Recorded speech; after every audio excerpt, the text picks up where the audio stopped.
ভাইয়া আপনি যদি এই গল্পটা শুনে যদি কেঁদে না দেন তাহলে আপনি শুধু আমাকে বলবেন, যদি কেঁদে না দেন তাহলে আমাকে বলবেন এই গল্পটা শোনার পরে। শুনেন।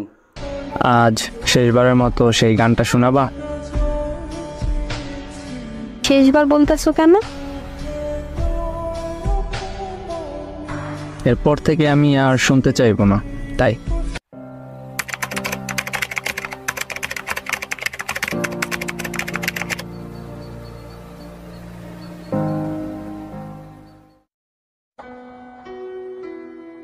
চিঠিতে তুমি কি লিখছো? খারাপ কিছু? তেমন কিছু না, সাধারণ কয়টা কথা লিখছি। তাহলে কান্না করবো কেন? তুমি তো একটা পাগল, অল্পতেই কান্না করে দাও, তাই বললাম। আচ্ছা, তুমি কি জানো আমার কখন বেশি মন খারাপ হয়? কখন? তোমার চোখে পানি দেখলে। খারাপ কিছু যে কান্না করব? ঠিক আছে, কান্না করব না। আবির, তোমার কি মন খারাপ? একটা কথা বলবো, শুনবা? আচ্ছা, শুনবো, বলো। আজ শেষবারের মতো সেই গানটা শোনাবা? শেষবার বলতেছো কেন?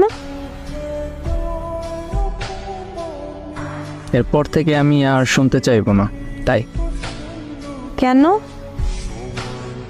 আরে আজকের পর তুমি প্রতিদিন একটা করে নতুন গান শোনাবা।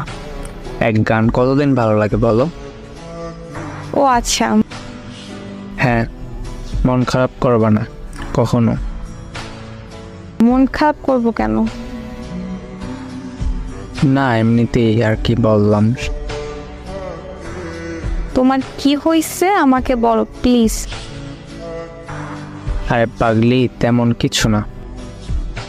আচ্ছা শোনো, রাত অনেক হয়েছে, এবার ঘুমাও, আমারও ঘুম আসছে।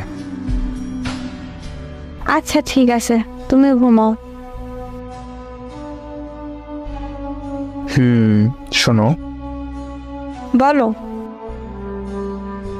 অনেক ভালোবাসি তোমাকে। আমিও তোমাকে অনেক ভালোবাসি। পরের দিন সকালে ঘুম থেকে উঠে তুবা তার বান্ধবীকে নিয়ে ছেলেটির বাসায় যায়। গিয়ে দেখে ছেলেটির বাসার সামনে অনেক লোকের ভিড়। তারপর দেখে কে যেন একটা চৌকিতে চাদর গায়ে দিয়ে শুয়ে আছে। তুবা জিজ্ঞেস করলো ওইটা কে। পাশে থেকে একজন বলল ওইটা আবির, ও আর নেই এই পৃথিবীতে। তুবা একটা চিৎকার দিয়ে জ্ঞান হারিয়ে ফেলে। কিছুক্ষণ পর জ্ঞান ফিরে তুবার, সরাসরি আবিরের রুমে চলে যায়। আবিরের কথা অনুযায়ী আবিরের রুমে একটা বক্স পায়, তার ভিতরে একটা চিঠি পায়।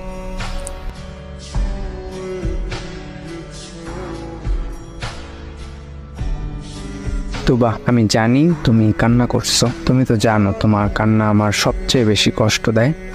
কান্না কইরো না প্লিজ। তুবা, তোমার মনে আছে একবার তুমি একটা শাড়ি পছন্দ করছিলা হলুদ রঙের, কিন্তু তখন আমার কাছে টাকা ছিল মাত্র 1160 টাকা, তাই ওই শাড়িটা আমি তোমাকে কিনে দিতে পারিনি। শাড়িটার দাম ছিল 1850 টাকা।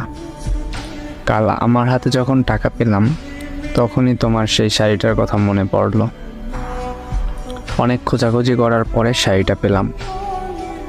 দেখো বক্সের ভিতর শাড়িটা প্যাকেট করা আছে। শাড়িটা পইরো কিন্তু তুমি। তুমি ভাবতেছো আমি এতগুলো টাকা কই পেয়েছি?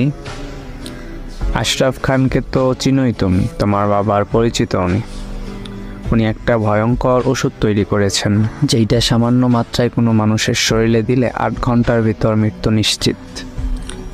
ওষুধটা পরীক্ষার জন্য আমি আমার শরীরটা দিয়েছি, তার বিনিময়ে আমাকে 10 লক্ষ টাকা দিছে। তুমি তো জানোই টাকার জন্য আমার বাবার অপারেশন হচ্ছে না। এখন বাবার অপারেশনটাও ঠিক মতো হয়ে যাবে।